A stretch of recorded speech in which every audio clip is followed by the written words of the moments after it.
E aí, já parou para pensar que uma lei, no fundo, começa como um simples texto num pedaço de papel? Como é que ela sai dali e se transforma numa força que, de fato, muda e organiza o nosso dia a dia? É exatamente esse processo que a gente vai desvendar agora. Pois é, essa é a grande questão, né? Palavras num documento oficial, sozinhas, não fazem mágica. Mas existe todo um mecanismo bem fascinante que dá poder e vida para essas palavras. E para entender como isso funciona, a gente precisa olhar para dois conceitos que são absolutamente essenciais. O primeiro passo é a interpretação. Pensa na lei como se fosse um código. Interpretar é a arte de decifrar esse código. É o trabalho de olhar para o texto e perguntar, ok, mas o que isso realmente quer dizer? Para quem isso aqui vale? Qual é a intenção por trás de tudo isso? Sem essa etapa, a lei seria só letra morta. E depois que a gente decifra o código, aí vem a aplicação. É aqui que a teoria encontra a prática, sabe? É pegar aquele significado que a gente descobriu e usar ele no mundo real, para resolver um problema, para decidir um caso. É o que faz a lei funcionar de verdade. Interpretação e aplicação. Uma coisa não existe sem a outra. Beleza, então vamos mergulhar nisso. Para interpretar uma lei, não é cada um por si não. Existe um verdadeiro kit de ferramentas, várias técnicas que os juristas usam. E para ficar mais fácil de entender, vamos usar um exemplo bem simples. Imagina que surge uma lei nova que diz apenas: é proibido o tráfego de veículos no parque. Se a gente usar a ferramenta gramatical, a gente olha para a palavra veículo. Carro e moto, ok. Mas e uma bicicleta? Um skate? E uma ambulância numa emergência? Aí a gente pega a ferramenta da lógica, que já avisa que proibir uma ambulância de salvar alguém seria um absurdo. A sistemática faz a gente pensar como essa regra se encaixa com o direito à vida, que está lá na Constituição. A histórica vai investigar por que criaram essa lei. Foi por causa do barulho? Se foi, a bicicleta não incomoda. E por fim, a teleológica, que é a chave. Qual o objetivo final disso? Sossego, lazer. Essa finalidade ajuda a resolver os casos mais difíceis. E olha só que interessante, essa ideia de buscar o propósito não é só uma teoria. Está escrito na nossa própria lei. Esse artigo do Código Civil diz, com todas as letras, que a intenção por trás das palavras vale mais do que o seu significado literal de dicionário. Então o ponto central é esse. O nosso próprio sistema jurídico nos aponta para focar no espírito da lei. No nosso exemplo do parque, isso significa pensar mais sobre por que a proibição existe do que ficar preso na palavra veículo. Isso dá uma pista bem clara sobre qual ferramenta tem um peso especial nessa história. Agora, a coisa fica mais legal ainda. A forma de usar essas ferramentas gerou e ainda gera debates gigantescos. Surgiram diferentes escolas de pensamento, e cada uma delas tinha uma visão muito particular sobre o papel da lei e, principalmente, sobre o papel de quem a interpreta. Lá no século XIX, a escola da exegese achava que a lei era um manual perfeito, com todas as respostas. O juiz só precisava ler e aplicar.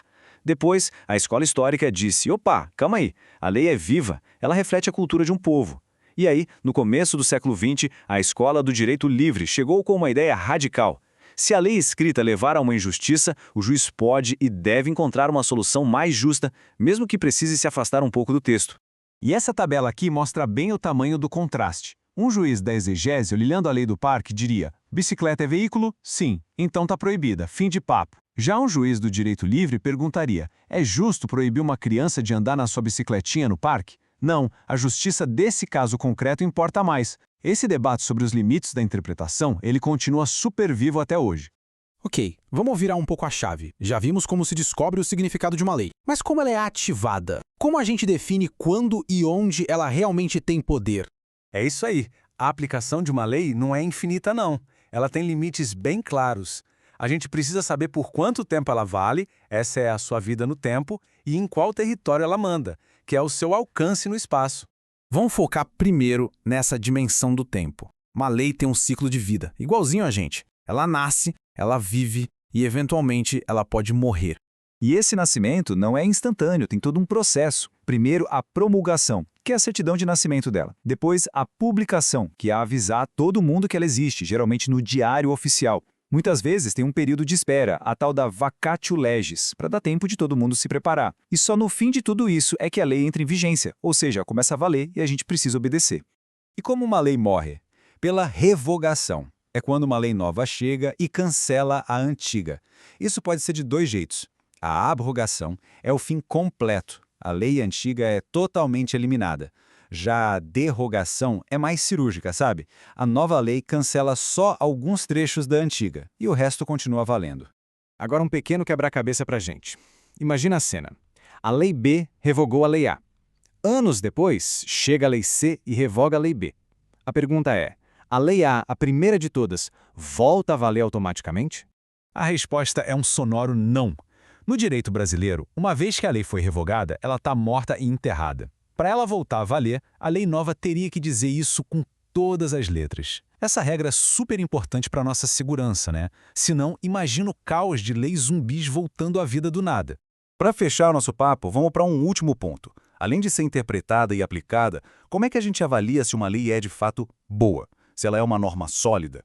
O grande jurista Miguel Reale criou uma visão de 3 pilares para isso. Primeiro, a validade formal. A lei foi feita por quem podia fazer e do jeito certo. Segundo, a eficácia social. A lei pegou, as pessoas realmente obedecem. Se a lei do parque proibisse bicicletas, mas todo mundo andasse e nenhum guarda multasse, ela seria válida no papel, mas sem eficácia nenhuma. E por fim, o fundamento ético. A lei busca algo justo. Uma lei que é válida, eficaz, mas é profundamente injusta, seria uma norma doente, sem base moral. E isso traz a gente de volta à nossa questão inicial, só que agora com muito mais profundidade.